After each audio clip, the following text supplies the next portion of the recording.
हम ही को कातिल कहेगी दुनिया, हमारा ही कत्ले आम होगा। हम ही कुएं खोदते फिरेंगे और हम ही पे पानी हराम होगा।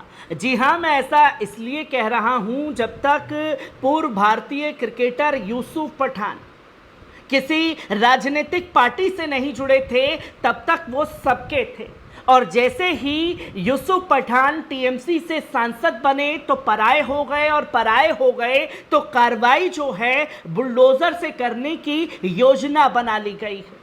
जिसे आप समझें या ना समझें, एक मैसेज क्लियर है भारतीय जनता पार्टी का, चाहे आम हो, चाहे गरीब हो, चाहे खास हो, बुलडोजर चलेगा तो सिर्फ और सिर्फ मुसलमानों के ऊपर, जो कि एक संदेश देने की कोशिश की। और इसी बात को यूसुफ पठान ने खास तौर पर गुजरात हाई कोर्ट में उठाया है और ये कहा कि मैं सांसद बन चुका हूं, तो वो बौखला चुके हैं और बौखलाहट में बुलडोजर की कार्रवाई जो है करने जा रहे हैं।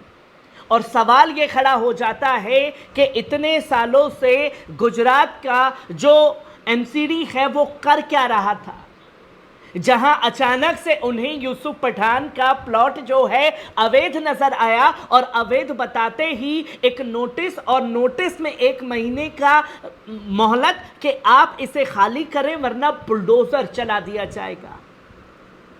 अब देखिए कि किस तरीके से ये कार्रवाई जो है वो की गई, और यूसुफ पठान ने उतनी ही बेहतरीन तरीके से अपनी दलीलों को हाई कोर्ट के समक्ष रखा है, जहां कई बड़ी बातें जो हैं यूसुफ पठान द्वारा की गई हैं। और उन्होंने कहा कि मैं सांसद बन गया हूं, वो बौखला गए हैं, बुलडोजर लेकर आए हैं।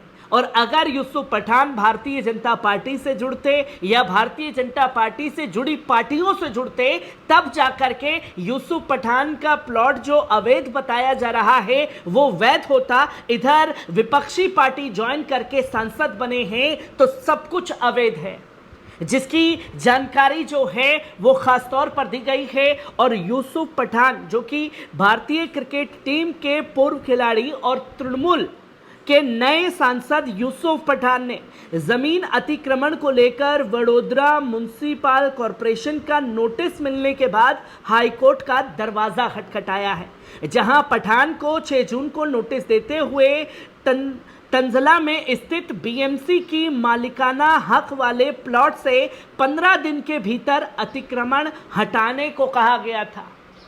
मतलब आप सांसद बने, आपके पास नोटिस, और 15 दिन में इसे ख़त्म करें, क्या करें ना करें हमें कोई मतलब नहीं, आपने नहीं किया तो हम बुलडोज़र चला देंगे। जहां यूसुफ पठान ने कोर्ट को सूचना दी है कि उन्होंने उस ज़मीन के लिए 2012 में आवेदन दिया था और कॉरपोरेशन ने 2014 में दूसरे प्लान का प्रस्ताव दिया था। पठान के वकील ने हाईकोर्ट से कहा कि मैं हाल ही में लोकसभा चुनाव में चुना गया हूं, जो मुझे प्रताड़ित करने की कोशिश की जा रही है, क्योंकि मैं एक दूसरी पार्टी से चुना गया सांसद हूं।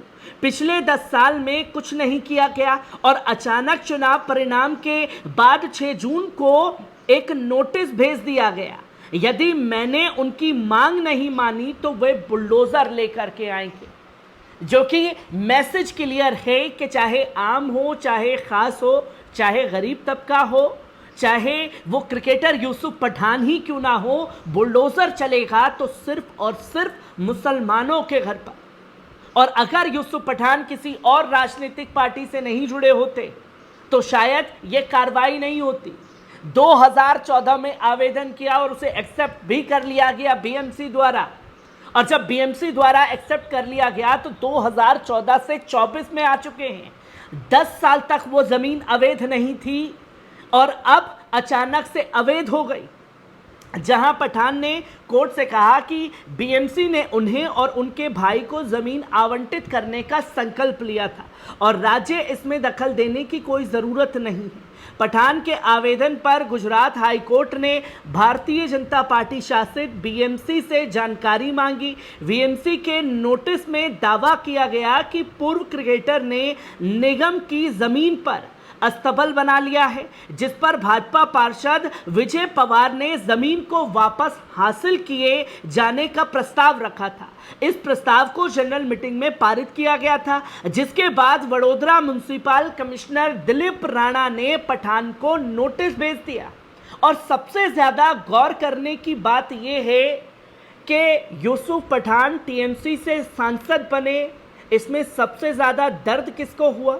वो दर्द था भारतीय जनता पार्टी को, और भारतीय जनता पार्टी के पार्षद ने ही ये पत्र लिख करके बीएमसी को बताया कि भाई साहब आपकी जमीन पर यूसुफ पठान ने कब्जा कर लिया है, और बल्कि खुद सरकार ने उन्हें वो जगह आवंटित की जहां उन्होंने तमाम, जो कि सब जानते हैं कि यूसुफ पठान को किस तरीके से जानवरों से, पंछियों से प्यार है, उनके लिए एक स्तबल बना दिया जो वहाँ पर रहते हैं, और खुद यूसुफ पठान जो हैं उसकी देख रेख भी करते हैं, जो कि कई वीडियो ऐसे यूसुफ पठान के भी सामने आए।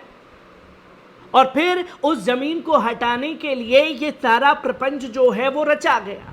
यहाँ मैंने कल भी अपनी रिपोर्ट में कहा कि कोई भी ऐरा गैरा नत्थू खैरा आएगा और कहेगा कि साहब फला मस्जिद जो है वो अवैध है, और बिना जांच पड़ताल के जाएंगे, बिना नोटिस दिए, बिना कोर्ट में जाए, बिना बुलडोजर लेकर के जाएंगे और उसे ध्वस्त कर देंगे। और यही कार्य जो है कल को कोई भी उठेगा और कहेगा कि भाई साहब ये मुसलमानों के घर जो हैं वो अवैध हैं, और बिना जांच पड़ताल किए, बिना उस पर जाकर के बुलडोजर चला दिया जाएगा। यही जो है मामला खासतौर पर यूसुफ पठान के मामले में देखने को मिला।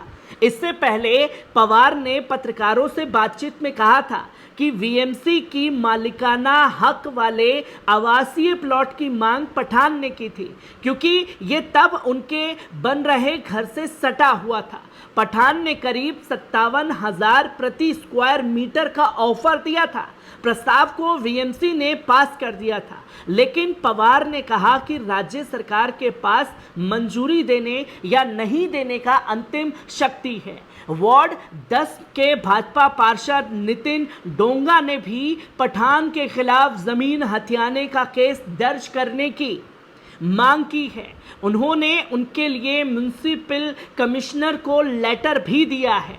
हाईकोर्ट ने इस मामले की अगली सुनवाई 21 जून को रखी है, जहां 15 दिन का नोटिस दिया गया। अब समय जो है वो 21 जून कोर्ट की तरफ से कर दिया गया है, और इस बीच अगर मनमाना रवैया अपनाया जाता है, जबकि कई केसेस में ये देखने को मिला है कि कोर्ट में मामला चल रहा होता है, कोर्ट के मामले में जाने से पहले ही, आगे की कार्रवाई से पहले ही बुलडोजर की कार्रवाई जो है वो कर दी जाती है। और अगर ऐसा होता है तो इसका जिम्मेदार कौन होगा? और आखिरकार यूसुफ पठान के टीएमसी से सांसद चुने जाने के बाद भारतीय जनता पार्टी इतनी बौखलाई हुई क्यों है कि सीधे बुलडोजर की कार्रवाई पर उतर आई है?